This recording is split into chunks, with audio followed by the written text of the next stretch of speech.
bagaimana kita nak dapatkan khusyuk dalam solat berjamaah dan solat sunat? Saya tak boleh menjawab.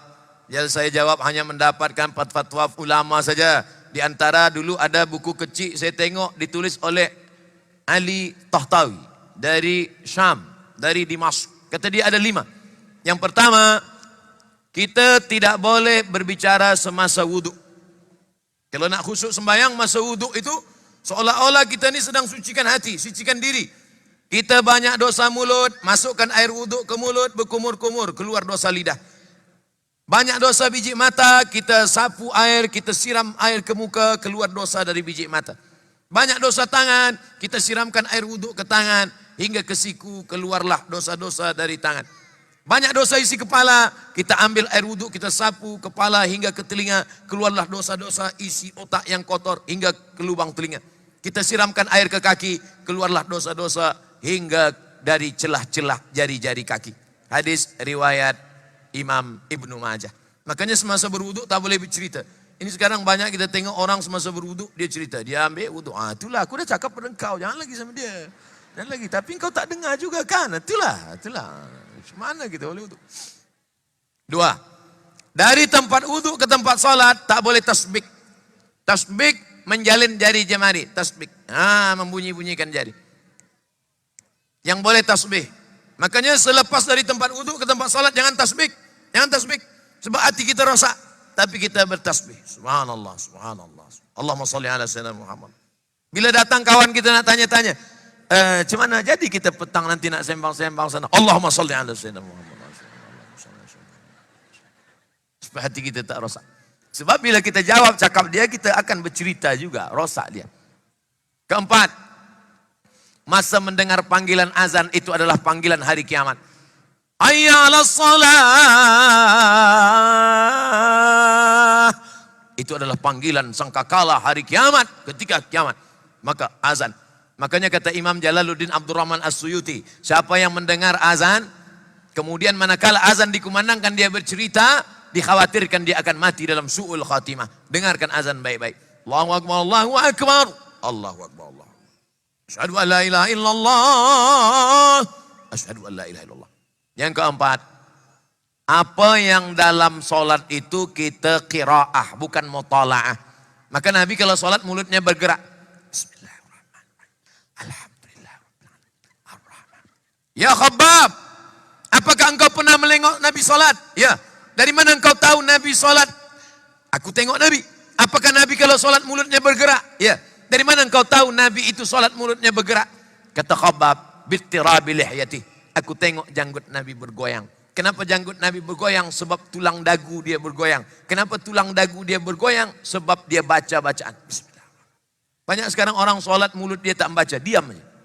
Udah mulut diam, nengok-nengok lampu pula ke atas. Apa yang hilang tak kemana-mana? Di manalah mereka beli lampunya kan? Cantiknya.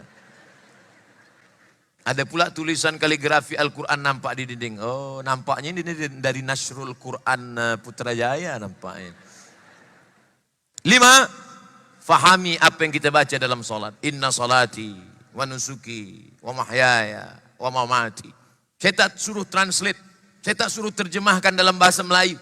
Sebab bila kita baca dalam bahasa Melayu, batalat salatuhu, batal solatnya. Maka tetap dalam hati saja. Kita baca, kita yakini, kita fahami. Inna salati. Jangan terjemahkan. Jangan pula kita nanti, inna salati, my praying. Wa mahyaya, my life. Wa mamati, my die. Lillahi ta'ala, for you, oh my God. 5 langkah, kata Syekh Ali Tantawi. Al-Fadhil Tuan Guru Ustaz Abdul Somad berkenan dengan tajuk kita malam ini, bagaimana amalan seorang itu boleh dijadikan bekalan untuk kita ke surga. Wa ma umiru illa liya'budullah mukhlishina lahuddin. Ikhlas. Mungkinkah kita masuk ke dalam surga kekal abadi khalidina fiha abada dengan salat kita yang 4 rakaat, 10 rakaat, 100 rakaat? Mana mungkin? La yudkhilal jannata ahadakum amaluhu. Kamu masuk surga bukan karena amalmu. Wala anta ya Rasulullah, wala ana. Aku pun tak masuk surga kerana amalku. Lalu kenapa engkau masuk surga? Illa ayyataghammadani Allahu birahmatih. Masuk surga kerana rahmat Allah Subhanahu wa taala. Mengapa banyak-banyak salat? Mengapa banyak-banyak sedekah? Kenapa banyak-banyak zikir? Kenapa jihad? untuk mencari rahmat Allah. Makanya orang mati itu kita doakan dapat rahmat. Allahumma ighfir lahu warhamhu. Duduk antara dua sujud kita minta rahmat Allah. Rabbighfirli warhamni. Orang yang mati kita katakan Allah yarham, almarhum. Sekarang al-mukarram, al-mukarram Abdul Somad. Bila dah mati almarhum Abdul Somad. Ustaz Abdul Somad, apa hukum seorang lelaki tapi menyerupai perempuan? La'anallahul mutasabbihin minar rijal bin nisa. Allah melaknat lelaki yang menyerupai perempuan. Wal mutasabbihat minan nisa bir rijal. Allah melaknat perempuan yang menyerupai lelaki. Awak ni lelaki ke perempuan? Lelaki ke perempuan? Lelaki. Kamu? Saya sebenarnya lelaki. Cuma terjebak dalam tubuh perempuan. Apa ni? Oleh sebab itu pada zaman Nabi SAW ada lelaki memakai hina. Tangan dia bagi daun hina. Kami di Riau namanya daun hina. Orang Jawa kata daun pacar. Dia pakai hina. Nabi bertanya, ma hadzal rajul? Ma balu hadzal rajul? Ini siapa nih lelaki ini? Kenapa dia menyerupai perempuan? Maka apa kata Nabi SAW? Bawa dia asingkan ke Naqi. Jadi zaman dulu bila ada lelaki menyerupai perempuan, tangkap, letakkan dia di suatu tempat, nama tempatnya Naqi. Dia tak boleh bergaul dengan orang banyak. Sebab bila dia bergaul dengan orang banyak, dia nanti boleh seperti penyakit menular. Macam corona juga. Nama tempat orang yang menyerupai perempuan namanya Naqi. Nama tempat orang yang mati namanya Baqi. Jangan salah-salah dengar. Jangan nanti lepas tazkirah. Macam mana ni? Ada di kampung kita orang lelaki menyerupai perempuan. Kata Ustaz Abdul Somad, letakkan dia di Baqi. Bukan Naqi, Baqi. Bukan Baqi, Naqi. Saya pula yang silap. Ada tahlil arwah, suatu perkara bid'ah. Apa kau melakukan tahlil arwah? Apa isi tahlil? Tahlil, tasbih, subhanallah. Takbir, Allahu Akbar. Tarhim, assalatu wassalamu alaik, alaika ya man. Tarhim. Tahlil, la ilaha illallah. Takbir. Mantap. Tahlil, la ilaha illallah. Man halala sab'ina marratan. Sesiapa yang bertahlil 70 kali. Thumma ahdatha wabahu lil mayyit. Selepas dia tahlil 70 kali, dia hadiahkan pahalanya pada orang mati. Yantafi'u bihi. Maka pahalanya sampai. Siapa yang berkata demikian? Imam Ibn Taymiyah dalam kitab Majmu' Fatawa. Buka kitab Majmu' Fatawa Ibn Taymiyah. Siapa yang bertahlil 70 kali, dia pahalanya sampaikan pada orang mati. Yantafi'u bihi. La ilaha illallah, la ilaha illallah, la ilaha illallah, la ilaha illallah. Sampai pahalanya. Sesiapa yang tak percaya pahalanya sampai, bagi nama lengkap. Nanti kalau mati saya kirim 70 kali. Kalau tak sampai cepat-cepat bagi tahu. Apa isi tahlil itu? Baca la ilaha illallah. Apa isi tahlil? Baca Quran. Apa kata Imam Nawawi? Wa in khatimul Qur'ana. Yang seelok-eloknya dia khatamkan satu khatam Quran. Kalau tak sanggup baca khatam Quran. Likulli syai'in qalbun. Segala sesuatu punya hati. Wa qalbul Quran Yasin. Maka bacalah qalbul Quran. Yasin. Sampai habis. Jangan itu je. Tak sanggup baca Yasin. Ummul Quran Al-Fatihah. Baca Al-Fatihah. 3. Di dalam tahlil itu ada tazkirah. Berikut ini mari kita dengarkan tazkirah dalam malam tahlil ini yang akan disampaikan oleh Al-Mukarram Abdul Somad. Tuan-tuan, puan-puan, muslimin, muslimat, hadirin, hadirat.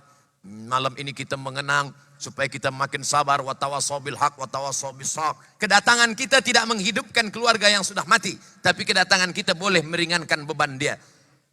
As-sabru fi sadmatil ula. Sabar itu pada pukulan yang pertama. Yang keempat, kita datang ke rumah orang yang bertahlil itu adalah untuk mengingat mati. Mengingat mati, datang kita ke situ untuk mengingat mati.